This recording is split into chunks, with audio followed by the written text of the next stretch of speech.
So last year, right around this time, we made predictions for 2022 and specifically said, let's make sure we revisit these predictions. So that's what we're going to do today. I remember none of what I said. It's fun. I went back and watched the whole episode, and there's some good predictions. There's some really bad ones and some really good ones, and some really funny things. So we should go over what people said and then maybe react/summarize. We could do like future predictions a little bit. Maybe we'll do a full episode of those later. Yeah. But I'm curious what we actually said last year. I'm just going to bring it up. If you remember last year, we brought the team in and everyone kind of had a prediction. Some of them kind of overlapped with each other, but we'll just go over everything, see who is right, who is wrong. Okay. Let's start with Adam, everyone's favorite producer, Adam. He predicted something and then funnily accidentally predicted something. So I'll explain. He was looking for the OP2 from Teenage Engineering. But in that process, you and I didn't know what it was. Yeah. And I still don't know. Did that happen? Well, okay, yeah. Tell us if it happened or not. We didn't get an OP2, but they did release the OP1 field, which is an updated OP1. So they fixed the things that I wanted fixed about it. In the episode, you were like, you wanted USB-C, you wanted just some like, it was pretty like better a refresh. 3.5 millimeter. Yeah. So they did kind of do that. Yeah, it's just not called OP2. Exactly. In the process of asking for that, I asked you, since we didn't know, we asked you what the chances of that happening, and your words were not very optimistic and said about as good of a chance as a Pixel Watch coming out, which, funny enough. Oh, funny you say that. Yeah. We did get a Pixel Watch. We got the Pixel Watch. Yeah, I thought that was, so you... So you nailed both. This is why I don't gamble.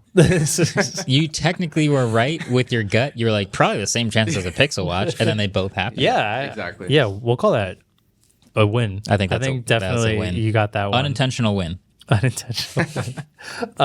Hayato said what I think a lot of us agreed with, and after he said this, I think almost everyone kind of agreed, but more EVs from legacy car manufacturers and from startups. He did specifically mention Canoe.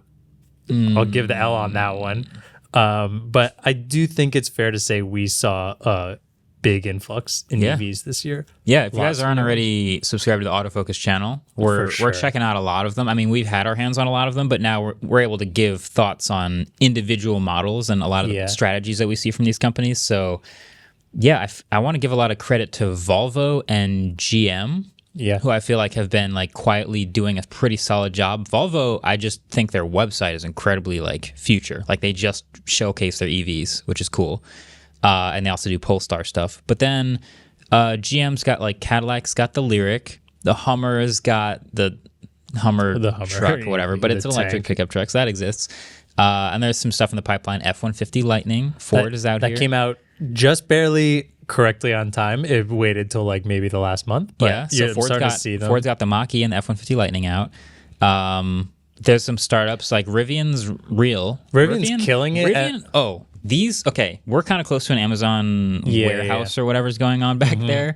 And the other day I was coming into the studio and I couldn't like get the angle or like shoot it with my phone as I was coming in, but I was stuck in traffic and I looked up on the bridge and there was like 12 Amazon delivery vans in a row. Then it was like Rivian, non-Rivian, Rivian, non-Rivian, Rivian. And it was like, they clearly like started updating their fleet or whatever. That's awesome. And I wonder how long it'll take before they just go fully electric. But those things are everywhere. Yeah. And the R1S is starting to like, what is it? It's coming out for like reviews, it feels like. I don't know if deliveries started yet? Saw the first one on the road on the way to the studio a couple days ago. So it's in customer hands. Not in big numbers, but it's out there. It's hard to tell sometimes because isn't there a Rivian place in New York City? And we started seeing a couple of trucks.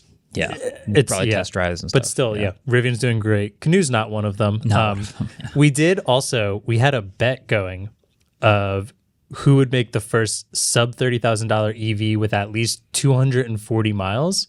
Ooh, is the Bolt over 240? Yes. 259. Okay. Starting, you can get one at 259 miles for around 28 or 27, I think. So that's officially, back then, the Bolt was starting at like 32. So we did get it. The funny thing is we all said like, this is a bet we'll come back to in 5 years. And then Chevy just decided to like drop the price by $5,000. It's tough. Cars are not cheap right now. No. That is impressive. But you got to test drive the Bolt. Like, yeah, I did a whole video on it. It is, I think it's basically the baseline for a good acceptable EV. There's a couple like other cheap EVs, but I think the Bolt is a good baseline. Yeah. It's really solid.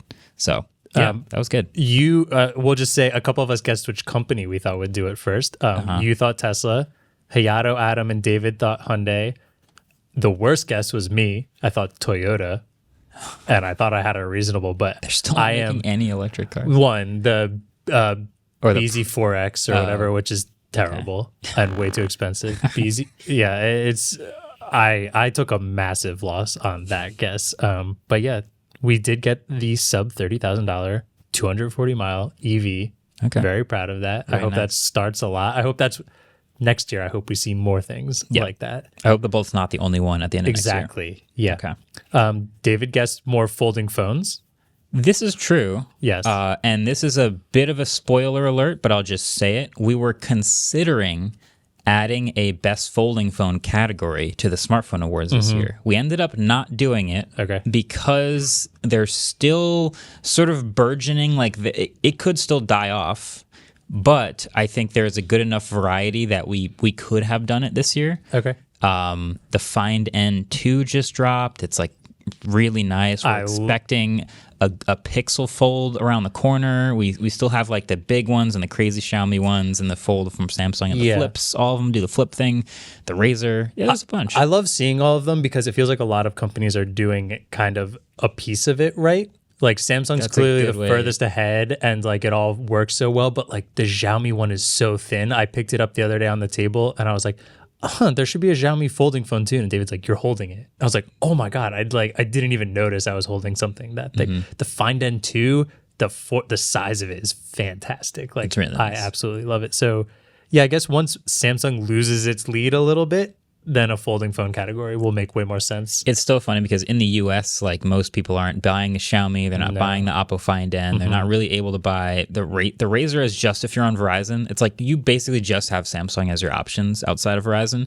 So it's gonna be tough, but it is true that we have more theoretical folding options now. And when Pixel comes out, that could be on the list. Who knows when that will actually come out? But all right, let's go on to Tim.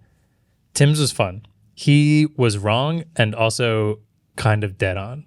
So he said he wants an iMac Pro 27-inch with Apple Silicon. Yep, we all want that. So that's wrong. But he said specifically more range of products for professionals from Apple. And he says he needs something for professionals between the Apple Silicon regular iMac and the Mac Pro, which he kind of was dead on. The Mac Studio. The Mac Studio was exactly what he was talking about. That is pretty close. There is a recent report from Mark Gurman on Bloomberg of basically the saddest thing I've read in a while. I know. I have this later in here because there's... Yeah, it's like, hey guys, remember how Apple said there would be a 2-year transition and that was 2.5 years ago?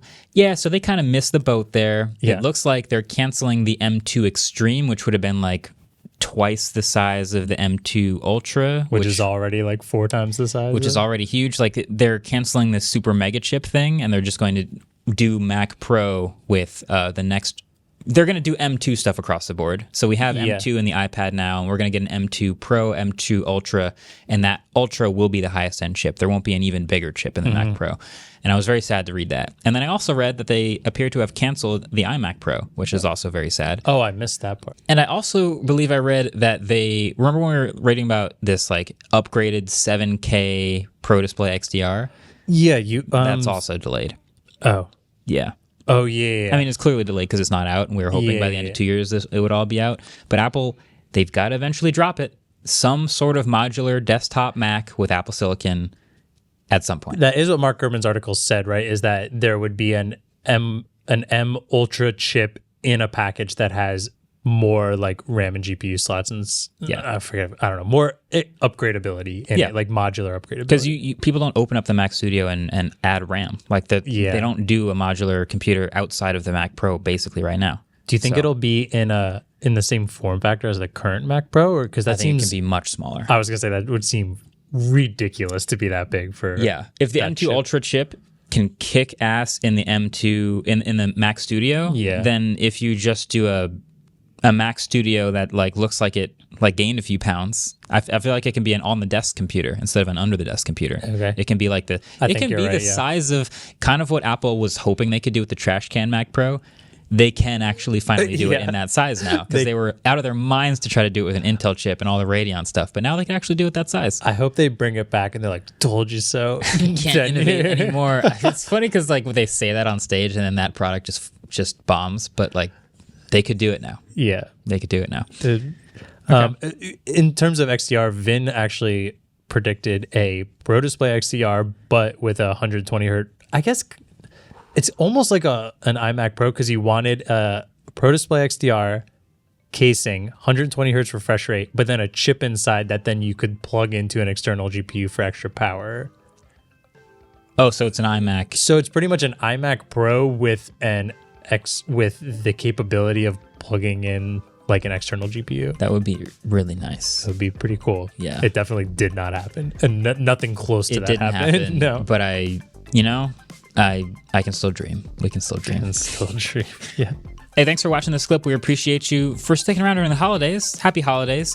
And you know what? On that note, if you are hanging out with the family during the holidays, this has never been a better opportunity to steal all of their phones, open the YouTube app, and subscribe to Waveform on their phones. Exactly. When else are you going to get grandma to subscribe to Waveform? I promise you it's worth it. You just tell them you're upgrading their RAM or something. She's going to start getting notifications. It's going to be a good time.